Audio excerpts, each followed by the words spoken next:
Hello दोस्तों, कैसे हैं आप सभी। आप सभी का ही हार्दिक स्वागत और हार्दिक अभिनंदन करती हूँ मैं प्रीति मंडियाल अपने इंडिया के सबसे पहले पॉकेट फ्रेंडली एजुकेशन चैनल और एजुकेशन ऐप पॉकेट पढ़ाई पे। तो दोस्तों, आज हम आगे बढ़ेंगे और आज जो हमारा टॉपिक है जो हमने लेना है आप देख सकते हैं, दैट इज़ एक्सप्रेशनिज्म। ठीक है, expressionism is one of a important literary theory post World War II, unit number 9 English literature का सिलेबस है। सो आइए दोस्तों, इसे देखना शुरू करते हैं।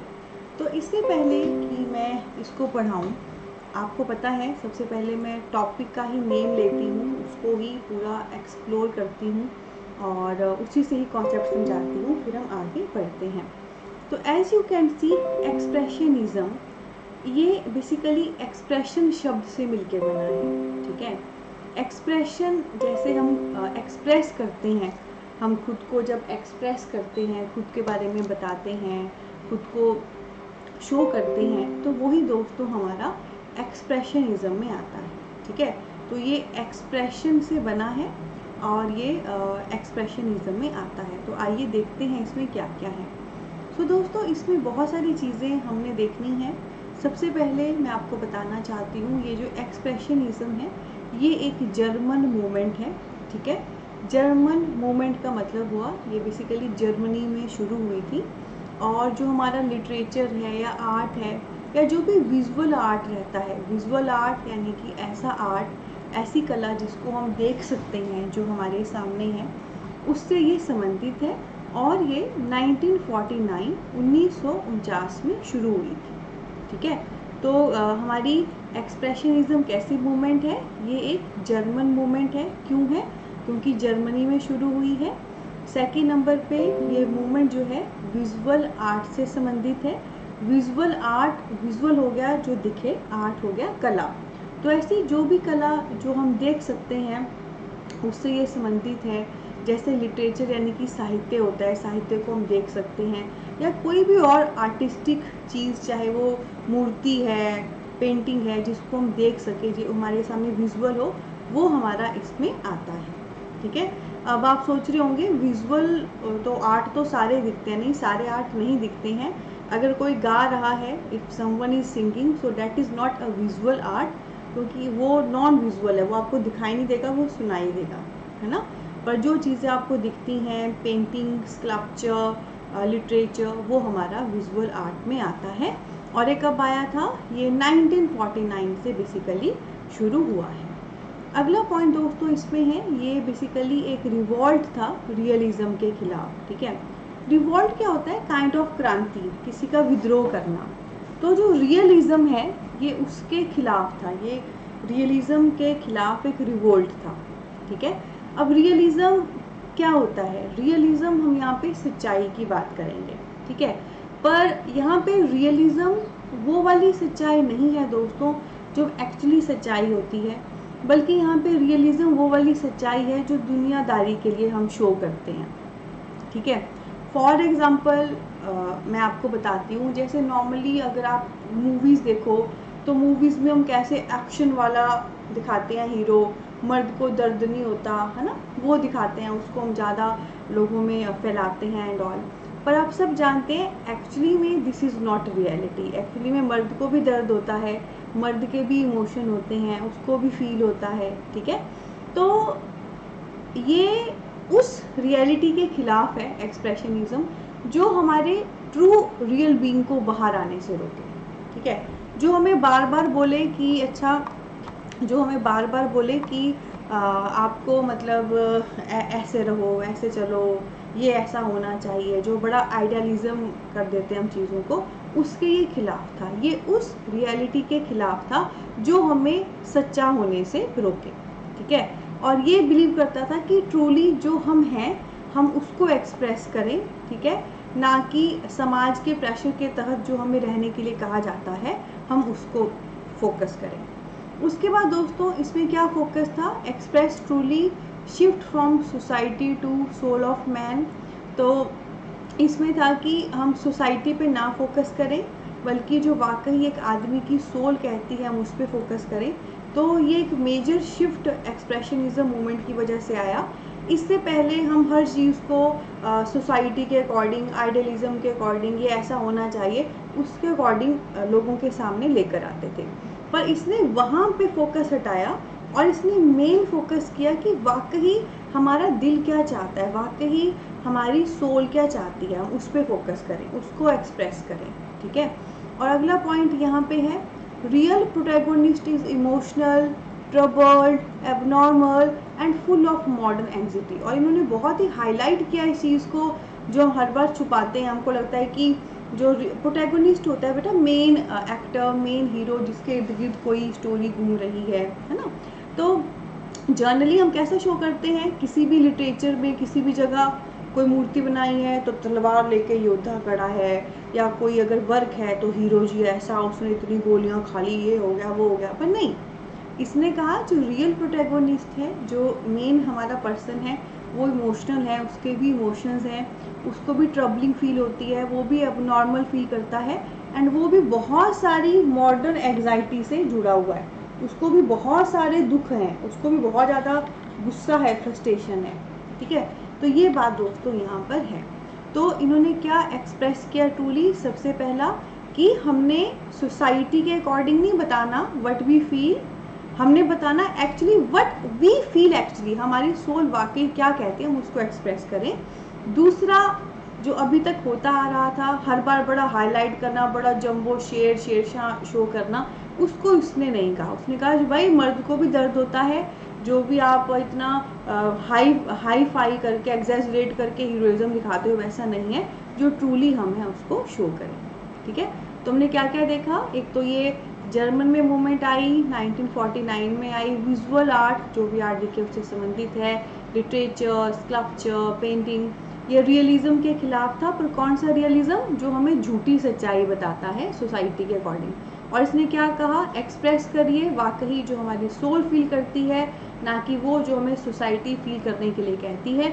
और आगे इन्होंने कहा बहुत ही बड़ी गलती हमसे हर बार होती है, हम हर बार प्रोटैगोनिस्ट को, जो मेन करेक्टर है, उसको बहुत ही स्ट्रॉन्ग शो करते हैं। ऐसा ना शो करिए, वाकई जो है वो लेकर आइए। अब दोस्तों उसके बाद मैं आपको बताना चाहती हूँ कि जब कभी एक्सप्रेशनिज्म मूवमेंट होती है, जिसपे हम बात कर रहे हैं कि ट्रूली एक्सप्रेस करें जो हम फील करते हैं, ट्रूली अपनी सोल को हम आगे रखें, तो जब कभी इस प्रकार का अगर वर्क आए, इस प्रकार की मूवमेंट से संबंधित कोई भी आर्ट आए, तो कैसा होगा।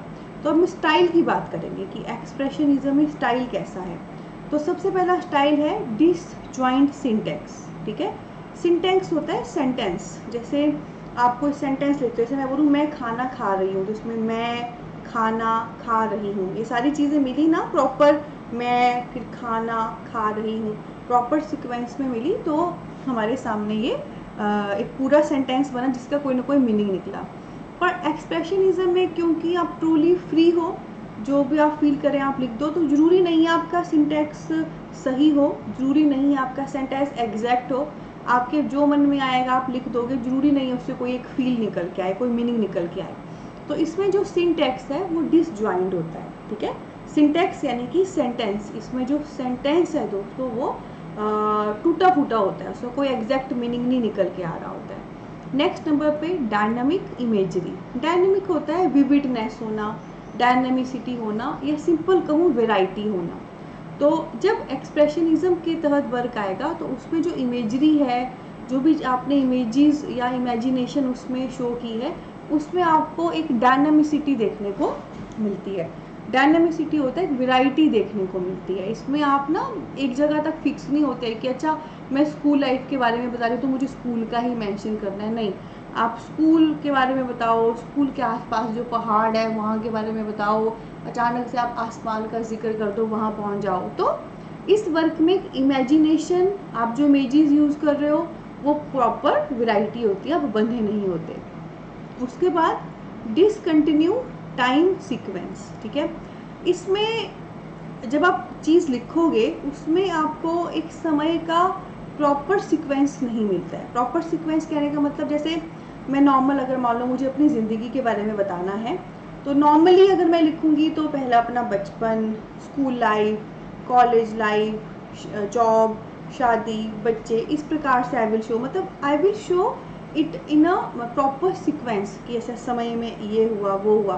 पर एक्सप्रेशनिज्म में ऐसा नहीं होगा। एक्सप्रेशनिज्म में you are totally free to express yourself. आप टोटली फ्री हैं खुद को एक्सप्रेस करने के लिए। हो सकता है किसी मोमेंट में आप अपने बचपन के बारे में सोच रहे हो और अचानक से आप सोचना शुरू कर दो कि शादी के बाद जब बच्चे होंगे क्या होगा, ठीक है। तो एक प्रॉपर सीक्वेंस इसमें नहीं होता है, क्योंकि आप प्रॉपर फ्री हो जो आप फील करें उसको बताने के लिए। तो टाइम सीक्वेंस, एक प्रॉपर क्रोनोलॉजी आपको इसमें नहीं मिलती है। उसके बाद डिस्टॉर्टेड स्टेज सेटिंग, ठीक है। डिस्टॉर्टेड हो गया टूटा फूटा, स्टेज हो गया स्टेज, सेटिंग हो गया सेटिंग। तो जब कभी एक्सप्रेशनिज्म के तहत जब कभी हम कोई प्ले या कोई ड्रामा प्रस्तुत करें तो उसमें जैसे ना ऐसे कुछ फिक्स से मैनर होते हैं, स्टेज ऐसा होना चाहिए, इस प्रकार से बना होना चाहिए, यहाँ ऑडियंस बैठेगी, यहाँ पे परफॉर्मेंस होगी, ये वॉल होगी, ऐसा फिक्स सा रहता है ना, ऐसा फिक्स सा एक रहता है। पर इसमें हमारे सामने ऑप्शन होता है कि हमको जो हमारे मन में आए हमने करना है। तो इसमें एक स्टेज जो यहाँ पे हम परफॉर्म करेंगे ड्रामा, वो कोई प्रॉपर फिक्स नहीं रहती उसकी setting. You can start it on नुक्कड़ आल्सो।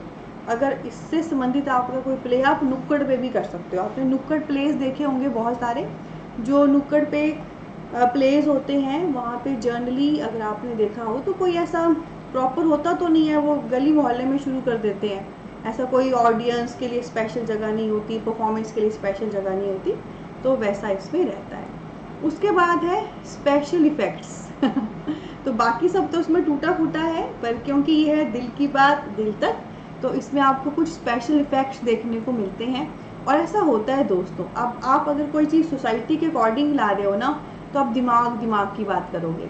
पर जब आप ट्रूली अपनी सोल को एक्सप्रेस कर रहे हो, दिल से कर रहे हो, तो फिर वो एक स्पेशल इफ़ेक्ट्स आते हैं। जैसे आपने एक चीज़ नोटिस की, अभी मेरी टी शर्ट देखो, पॉकेट पढ़ाई लोगों ऊपर भी दिख रहा है, पॉकेट पढ़ाई यहाँ पे भी आ गया है, ठीक है। तो ये स्पेशल इफ़ेक्ट्स आ रहे हैं क्योंकि मैं आपको दिमाग से नहीं, मैं आपको दिल से पढ़ा रही हूँ। और ये जो मेरी जर्नी है आपको पढ़ाने की, इसमें धीरे धीरे आप ग्रो कर रहे हो एज अ स्टूडेंट, और मैं भी ग्रो कर रही हूँ as a student and as a teacher both. तो ये स्पेशल इफ़ेक्ट्स हैं भाई। मैं पहले, मेरी शर्ट आ गई है पॉकेट पढ़ाई वाली, होता है दिल से करते हैं तो फिर धीरे धीरे। और यहाँ पे आपको बात बताऊँ, अभी जैसे काफ़ी सारे हैं, अनअकैडमी की ब्लैक टी शर्ट है, कईयों की ब्लू है, कईयों की वाइट है। तो मेरे को रेड कलर पसंद है, एंड फिर मुझे को रेड पे बनाना था तो मैंने भी बना लिया। मेरा भी स्पेशल इफ़ेक्ट आ गया क्योंकि दिल से कर रही हूँ ना, तो स्पेशल इफ़ेक्ट आ गया, ठीक है। तो वैसे ही जब एक्सप्रेशनिज्म के तहत आपका कोई वर्क आता है, उसमें भी स्पेशल इफ़ेक्ट्स होते हैं, वो आपको दिखना धीरे धीरे शुरू हो जाता है। और स्पेशल इफ़ेक्ट का मतलब पता है क्या है, कि ये आपको टच करेगा, आपको एक अलग लेवल पे एक्सप्रेशनिज्म से लिखा गया वर्क टच करेगा। और क्योंकि आप टोटली फ्री हो, जो आप फील करें उसको लिखने के लिए या वैसी मूर्ति बनाने के लिए, तो कुछ अलग अलग यूनिक चीज़ें निकल के आएंगी। वो जो यूनिक चीज़ें हैं, जो आपके दिल को वाकई सामने एक्सप्रेस कर रही है, आपकी सोल को एक्सप्रेस कर रही है, उस वजह से वो स्पेशल इफ़ेक्ट्स आएंगे। इसके अलावा दोस्तों, इसमें मास्क्ड करैक्टर रहते हैं।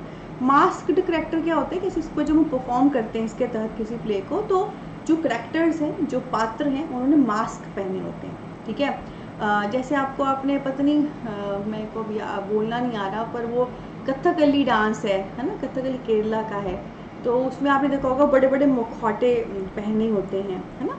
तो ऐसे भी आपने देखा होगा, रेड कलर लव का प्रतीक है, वाइट कलर डिविनिटी प्योरिटी का प्रतीक है, ब्लैक कलर डेविल का प्रतीक है। तो मान लो एक्सप्रेशनिज्म के तहत एक तरफ आपने कोई गॉडेस शो की है, एक तरफ कोई डेविल शो किया है, तो गॉडेस को आप वाइट मुखौटा पहना दो क्योंकि वाइट डिविनिटी देवित्व का स्वरूप है। एक तरफ आपने कोई भूत, कोई शैतान बताया, उसको ब्लैक पहना दो, वो डेविल का है। तो वो मास्क्ड करैक्टर क्या होते हैं, नॉर्मल करैक्टर, नॉर्मल कोई प्रस्तुत कर रहा है, उसी को अगर आप मास्क पहना के प्रस्तुत करते हो, तो वही वो जो ऊपर पॉइंट था ना स्पेशल इफ़ेक्ट, वो स्पेशल इफ़ेक्ट आ जाते हैं, क्योंकि तब चीज़ निखर के आती है ज़्यादा। नॉर्मल प्ले में तो मास्क नहीं होते हैं, अब इस प्ले में मास्क हैं, तो वो लोग थोड़े ज़्यादा रिलेट कर पाते हैं, ज़्यादा लोग इंटरेक्ट कर पाते हैं, है ना। और इसमें भी कुछ खासियत होती हैं, मतलब ब्लैक वाइट आप उस प्रकार से बांट सकते हो, ठीक है। तो ये है, मास्क करेक्टर होते हैं, इसमें मास्क लगाकर प्रस्तुति की जाती है, तो ऑटोमेटिकली वो स्पेशल इफेक्ट भी आते हैं एंड नॉर्मल प्लेस की अपेक्षा ये ज़्यादा अच्छे भी लगते हैं। उसके बाद है talks about evil in the society. तो ये बहुत ही मेजर पॉइंट है एक्सप्रेशनिज्म का कि ये सिर्फ उड़ते उड़ते फालतू की बातों पे फोकस नहीं करता। प्यार इश्क मोहब्बत is not only the topic here, but जो ट्रूली हमारे इविल हैं सोसाइटी के, उनको ये हाईलाइट करता है, ठीक है। यानी कि ये एक्सप्रेशनिज्म एक जो ड्यूटी बनती है सोसाइटी के तरफ, समाज के तरफ, उसको भी ये पूरा शो करता है। क्योंकि ये सोसाइटी में ना जैसे हमारे इविल्स हो गए, डॉरी सिस्टम है, डोमेस्टिक वायलेंस है, या कन्या भ्रूण हत्या है, मतलब ये सारी चीज़ें जो होती हैं उनको ये पूरा एक्सप्रेस करता है। तो इट्स गुड ना, नॉर्मल थीम नहीं पकड़ रहा, बल्कि वाकई वो थीम भी लेकर आ रहा है जिससे हमारे समाज को भी हेल्प मिलेगी। और साथ में दोस्तों, it is overall completely self expression. ये एक्सप्रेशनिज्म ओवरऑल कुछ भी नहीं है, जो वाकई आप फील करते हो ये उसी का एक्सप्रेशन है, ठीक है। तो ये सारा जो है स्टाइल है एक्सप्रेशनिज्म का। सबसे पहला जो सिंटैक्स है, सेंटेंस है, वो प्रॉपर नहीं होगा अरेंज, तो एक प्रॉपर मीनिंग आपको निकालने में प्रॉब्लम हो सकती है। इमेजरी, इमेजिनेशन में वैरायटी रहेगी। टाइम का सीक्वेंस प्रॉपर नहीं होगा, कहीं से भी कुछ हो सकता है। इसका जो स्टेज है प्रॉपर नहीं बना होता, टूटा फूटा जैसा मर्जी है, you can go for it. Special effects होंगे, क्योंकि दिल की बात दिल तक, तो कुछ अलग अलग यूनिक चीज़ें निकल के आ सकती हैं।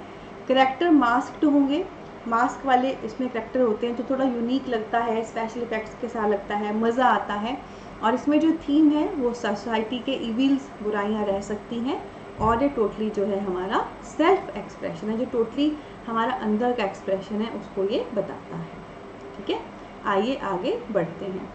अब दोस्तों आगे मैं आपको बताना चाहूँगी, जैसे अभी हमने देखा एक्सप्रेशनिज्म क्या है, जो वाकई हमें उसको एक्सप्रेस करना, हमने इसका स्टाइल भी देखा कि जब इसके तहत वर्क लिखे जाते हैं तो किन किन बातों का हम ध्यान रखते हैं। अब इसी के तहत मैं कुछ राइटर्स आपके सामने लूँगी और उनके वर्क लूँगी। ये सारे राइटर एक्सप्रेशनिस्ट हैं और इनके जो वर्क हैं वो एक्सप्रेशनिज्म पे आधारित हैं। जो थ्योरी दे वो थ्योरिस्ट, ठीक है, और जो एक्सप्रेशनिज्म टर्म इस थ्योरी के तहत लिखे वो एक्सप्रेशनिस्ट। तो एक्सप्रेशनिस्ट हैं और उनके वर्क हैं। तो सबसे पहले हमारे सामने यहाँ पे है अगस्ट स्ट्रिंडबर्ग, ठीक है, August Strindberg. Then we have Franz Kafka, and then we have Eugene O'Neill, ठीक है। कौन कौन से हैं? Eugene O'Neill.